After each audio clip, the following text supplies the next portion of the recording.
Okay, so good day my fellow taong bayan mga ka-Seymour. At ngayon po pag-usapan lang natin yung mga pinakabagong development sa mga COA cases po, yung mga notices of disallowance against the Office of the Vice President. Kasi kahapon po, April 20, 2026 ay may nilabas pong bagong notice of disallowance, yung COA for the year 2023 naman against the OVP in relation to confidential funds. So currently, more or less, nasa around 400 million na po yung alleged na nagkaroon ng notice of disallowance sa confidential fund use po ng OVP. So for today po, explain ko sa inyo unang-una kung ano ba talaga yung notice of disallowance, ano ba yung mga legal implications po ng mga COA cases, at kung meron bang criminal liability sa mga ganyang kaso, at kung tama ba na dapat ibalik ng Office of the Vice President yung mga na-disallowed amounts. Okay? And then mag-discuss na lang din po tayo ng mga possible legal remedies dito ng OVP at kung ano yung mga possible next steps po na pwede nilang gawin in relation to these notices of disallowance. Okay, so yan po ang discussion natin for today. Okay, so facts of the case po muna tayo. So ito pong copy nitong notice of disallowance na to is from Philippine Star, yung ginagamit ko for our discussion. Okay, so ang pinakabago nga pong development is in relation na dito sa 2023 budget po ng Office of the Vice President, specifically sa confidential fund use po nila. So ang una pong magandang i-take note natin dito is that this one po ay nasa Office of the Chairperson, Intelligence and Confidential Funds Audit Office pa lang. So when it states here Audit Office, it means hindi pa po yung COA proper talaga yung nag-decide nito. Hindi pa po yung parang Supreme Court unbank. Okay, so audit office pa lang po. Nasa stage pa lang po sila ng audit office. So in simple terms, pwede pa po ito i-appeal nila VP Sara nung OVP na personnel na involved sa Commission on Audit proper.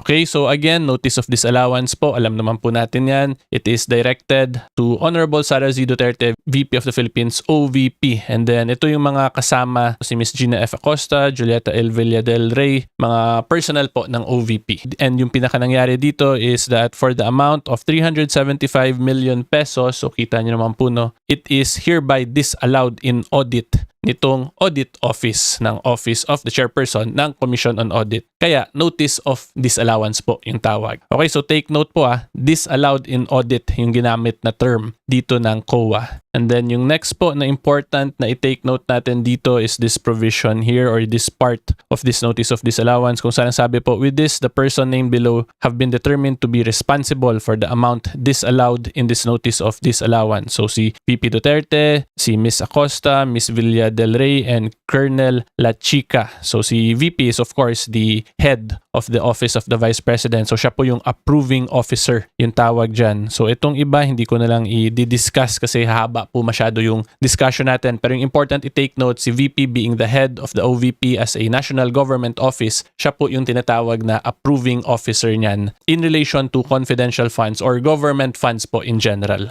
Okay, and then next, ang i-take note po natin is please direct the aforementioned persons responsible liable to settle immediately the said disallowance. So in simple terms, pinapabalik ngayon yung perang na disallow sa government dito sa mga officers na to, kala VP Duterte and company. Pero mamaya ko po explain in detail more yung legal nuances. Ngayon, pinapaalam ko lang po yung facts kung ano na ba talaga yung status. So again, this is for the 2023 na nga po. And yung next naman po na iti-take note natin dito is this one naman yung sa 2022 na confidential fund use ni VP Duterte kung saan yung Commission on Audit proper na yung nag-decide. So ito po yung lumabas dun sa April 14, 2026 Committee on Justice Impeachment hearing. Yung parang may big revelation po na nangyari dun. Diba? So this one is for 73 million yung dinisallow nila in relation to confidential funds. So ito, na-desisyonan na ng COA proper. Although COA proper na po yung nag-decide, meron pa naman pong next remedy dyan si VP Sara. Pero mamaya na po nga natin i-discuss yun. More on sa facts lang po muna tayo ngayon. So in summary po, yung pinaka-facts natin, may dalawang notices of disallowance for the years 22 and 2023 involving confidential funds. And yung amount more or less po is around nasa 400 million based on this 73 at yung isa na nasa 300 plus. Okay, so yan po ang pinaka-facts ng case natin. At ngayon po, i-discuss ko naman sa inyo kung ano ba talaga yung spirit and essence ng mga COA notice of disallowance cases. Quick break lang mga Kasimor, gusto ko lang po magpasalamat because we have recently crossed 400,000 subscribers sa YouTube. So maraming salamat po sa mga nakasubscribe na. Thank you in advance sa mga magsasubscribe pa lang. At sa mga nanonood po ngayon, hopefully you can consider liking and subscribing this video. So tandaan po ninyo, pag sa YouTube kayo mag-subscribe, 100% free ang YouTube subscription. Okay, ngayon po, tuloy tayo sa discussion. So kung titingnan po ninyo itong mga notices of disallowance, ang sinasabi lang po talaga palagi ng COA dyan is amount disallowed. Palagi pong ganyan yan. So dito nakita nyo audit disallowance not appealed, and then dito the amount disallowed, and so on and so forth. Okay? And the reason po kaya yan ganyan yung sinasabi ng COA is because yung mga notices of disallowance po, hindi po yan siya criminal case talaga. That is a administrative case in nature kung saan ang purpose ay i-determine lang po kung nasunod ba yung auditing requirements sa pag-disburse ng public funds. Para din po yan sa private companies kung saan may auditing standards na sinusunod pag-audit ng books po ng isang kumpanya. So again, the main purpose po of an notice of disallowance is purely administrative in nature to determine whether or not nasunod ba yung auditing practices or requirements in relation to mga ganitong funds. So in this case, confidential funds po yung pinaka-issue. Okay? So again, please take note, wala pa pong criminal liability to. Kaya nga yung requirement lang talaga or yung magiging liability ng officers dito, basta sa COA case pa lang po, ay yung restitution lang or pinapabalik yung pera. So yan po ang pinaka-spirit and essence of COA cases. So we should not mix and match yung mga criminal terms from this. Kasi kung ako po tatanungin ninyo, that is being intellectually dishonest. Kasi now, you are giving a conclusion in relation to a criminal aspect, hindi naman to criminal case in the first place, diba? And of course, in the eyes of an ordinary person, purkit makitang may disallowance, ang dating agad niyan, criminal agad yun. Pero hindi nga po ganun yun kasi ang nangyari lang po dito, hindi lang nasunod yung auditing practices. And later po, explain ko sa inyo via decided cases para mas maintindihan nyo pa talaga kung ano ba yung point yung mga auditing practice or auditing standards. Bakit hindi siya criminal kahit hindi yun siya nasunod. Okay, so ngayon po i-discuss naman natin yung mga possible pwede pang gawin nila VP Sara in relation to these notices of disallowance. So for this one po, yung 2023 notice of disallowance ay nasa audit office pa nga lang po to. So kung makita ninyo actually dito sa dulo, ang sinabi, audit disallowance not appealed within 6 months or 180 days from receipt hereof shall become final and executory as prescribed under so on and so forth. So in other words, pwede pa to i-appeal ngayon ng respondent, yung OVP, sa Commission on Audit proper. And then yung next po na take note natin dito, hindi po kasi porket lumabas yung decision ay ibig sabihin final and executory na yun siya. Diba? So therefore, since meron pa pong period to appeal si VP Sara or yung OVP in relation to this 2023 confidential fund, hindi pa po sila as of date required na mag-restitution na kasi yun nga po, meron pa silang period to file their appeal. Okay? So yan lang din ang gusto ko din i-emphasize kasi the way it is being discussed ngayon ay parang na fully resolved na talaga yung case. Pero hindi po yun ganun, di ba? We have to take it on a stage by stage basis. So currently, tapos lang na sa audit office. So for the 2023, ang next remedy niyan ay iakyat na dun sa Commission on Audit proper. And then next po, for this one naman yung sa 2022, since Commission on Audit proper na yung nag-decide nito, which is yung equivalent nga ng Supreme Court en banc sa Committee on Audit level, ang next remedy naman nito ni VP Sara or ng OVP is to appeal naman to the Supreme Court.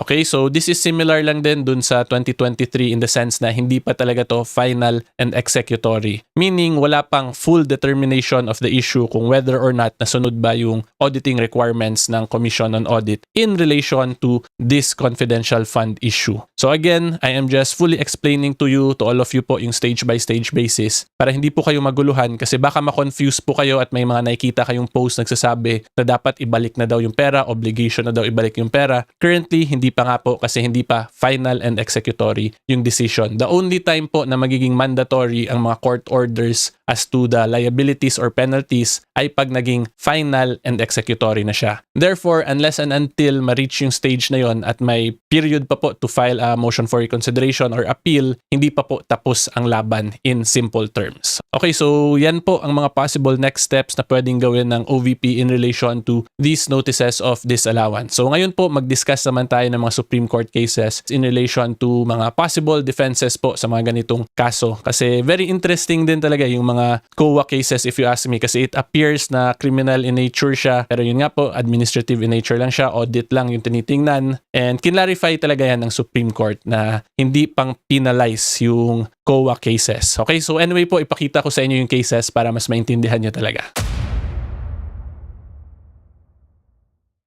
So ito po yung una kong ipakita sa inyong case. GR number 258510, Biong versus Commission on Audit, May 28, 2024. So a very recent case lang po to. So dito po in-explain ng Supreme Court kung ano ba yung nature talaga ng liabilities and penalties ng mga COA notice of disallowance cases. So yung ipapakita ko po sa inyo is yung nasa final notes. Kung makita po nyo, ang sabi ng Supreme Court dito, the COA should be reminded that the conduct of an audit is not an exercise of the government's administrative supervision over public officers. More, the liability of erring public officers in a disallowance case should partake of the nature of an obligation for restitution, not a fine or a penalty. Stated differently, absent any monetary loss, damage, or injury on the part of the government, the imposition of a fine or a penalty on the ground of misfeasance, nonfeasance, or malfeasance of a public officer is outside the scope of the COA's audit powers. Upon discovery of a violation of a law or regulation during an audit, the COA's authority is limited to initiation of the appropriate administrative, civil, and/or criminal action. The COA cannot expand its audit power so as to include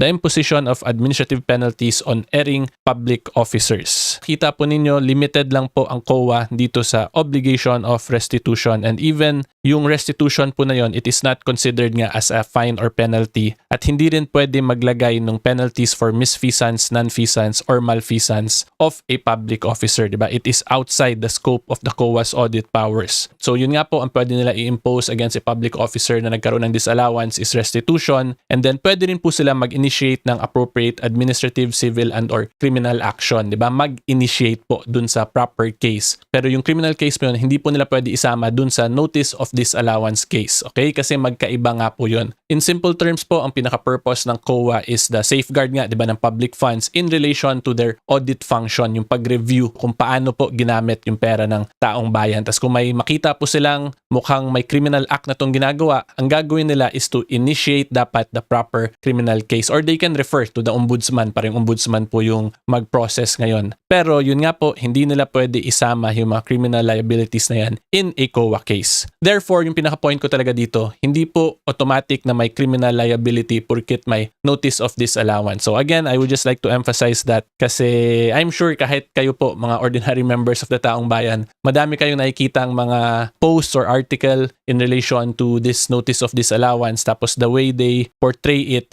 ay parang may criminal case na agad. Diba? So yung point ko lang, i-separate lang talaga yun. Kung let's say, diba yung pinaka-allegation kasi yung Mary Grace Piatos daw, mga fraudulent names yun. So if they believe there is fraud in that aspect, kailangan nila mag-file ng fraud case in relation to that. Pero hindi po yung COA yung magsasabi kung whether or not may fraud ba yun siya. Diba? Magka-separate po yun. Ang klaro lang ngayon ay nagkaroon ng hindi pagsunod ng auditing requirements ng COA. But again, even that legal issue is still not final kasi may remedy pa po sa Supreme Court. Okay, so ngayon I'm sure I'm a DDS lawyer na naman, but I'm just explaining po talaga yung mga step-by-step na mga legal cases kasi yun naman po yung profession ko as a lawyer. I always have to look at it on a per-issue basis. Hindi ako yung automatic mga conclusions lang po yung mga ibibigay ko sa inyo kasi at the end of the day, alam ko po na hindi pa talaga to dulo ng mga ganitong kaso. Aabot pa po talaga yan sa Supreme Court. Okay? So ngayon po, i-discuss naman po natin yung kaso which discusses yung tungkol sa mga defenses against restitution.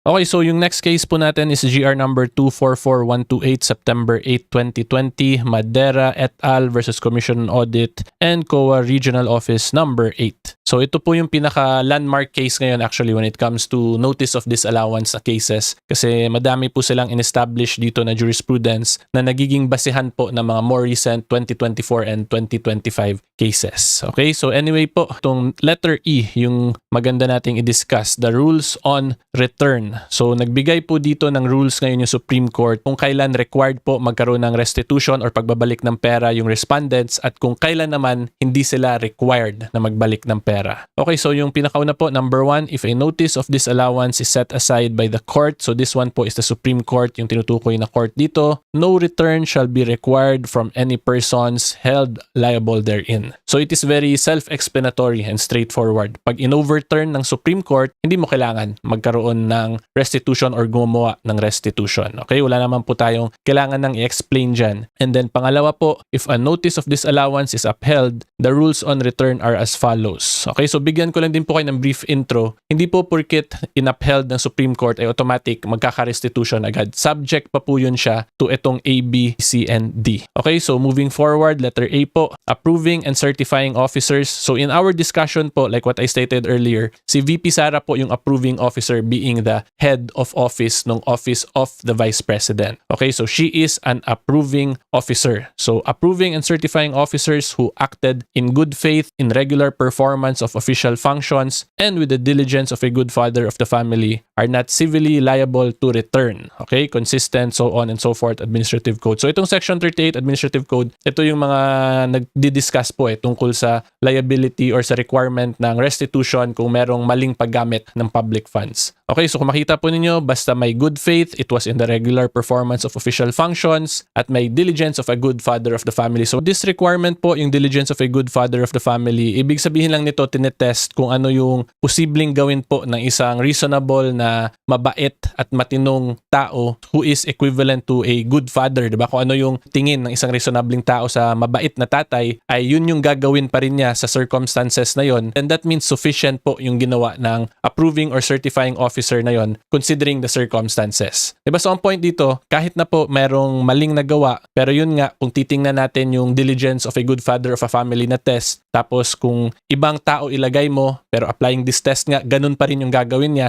then that will be a sufficient defense po. Provided meron ding good faith talaga at yung regular performance of official functions. Kasi yung requirement nga is end. So dapat itong tatlo. So yan po yan. Even though there were lapses, pero kung isang reasonabling tao nga ilagay mo, ganun din yung mangyari, then pwede po yun siya maging depensa. Okay, and then letter B po, approving and certifying officers who are clearly shown to have acted in bad faith, malice, or gross negligence, edi of course, liable ka kung bad faith ka talaga, diba? So binaliktad lang to, basically. And then letter C, yung recipients, whether approving or certifying officers or mere passive recipients, are liable to return the disallowed amounts respectively received by them unless they are able to show that the amounts they received were genuinely given in consideration of services rendered. So ang point lang nito, even if there were procedural lapses, pero kung nagamit naman sa actual purpose yung funds na dinisburse, pwede yun siya maging defense na hindi magkaroon ng liability of restitution. Pero hindi na po ito nag-a-apply kay VP Sara kasi dito lang po siya sa approving officer. Pero diniscuss ko lang din po para mas magets nyo talaga.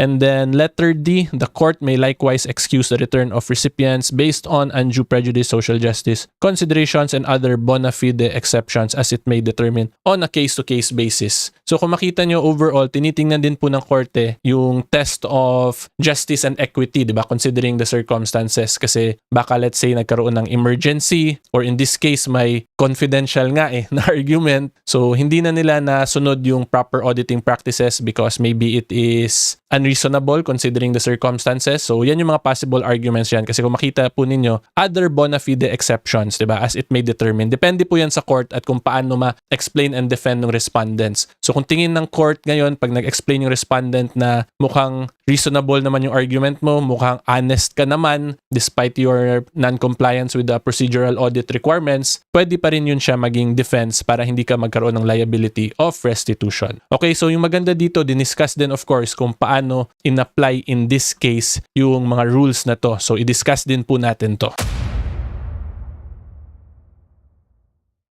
Okay, so kung makita po ninyo, maganda yung mga defenses dito na binring up po nitong LGU, yung mga municipal officers ng LGU. Kasi napakita talaga paano nag-apply yung good faith in an actual case. Okay, so una po, tingnan ninyo. Ang sinabi po nila dito ng respondents, it has been a customary scheme of the municipality to grant additional allowances during year-end period and which act is legally anchored on yearly appropriation ordinance by the Sanggunian. Similar scheme is also practiced in all government agencies, local or national. So if we apply it po in the case of the Office of the Vice President, pwede na rin nila gamitin to, yung customary scheme. Pero yung subject matter po, yung classification dito na involved is municipality. Pero in the case po of the OVP, they are classified as a national government office, di ba? So pwede nila sabihin ngayon, na customary yun na sa mga national government offices na may confidential fund. Diba? Yun yung pwede nila i-explain. And then pangalawa, pwede nila sabihin, ito yung sabi dito, similar scheme is also practiced in all government agencies, local or national. So they can argue na yung way nila pag-audit nung funds ay ganun din yung scheme or yung pattern or yung procedure na ginagawa ng mga other national government offices na may confidential funds din. Diba? So they can use that argument. Kaya po yan pwede gamitin ng OVP kasi hindi lang naman po yung Office of the Vice President yung may confidential funds. There are other national government offices with confidential funds. Kaya kung ako tatanungin, pwede talaga to i-argue na may customary in nature yon na certain national government offices ay may confidential funds and then similar yung way nila pag-disburse ng funds with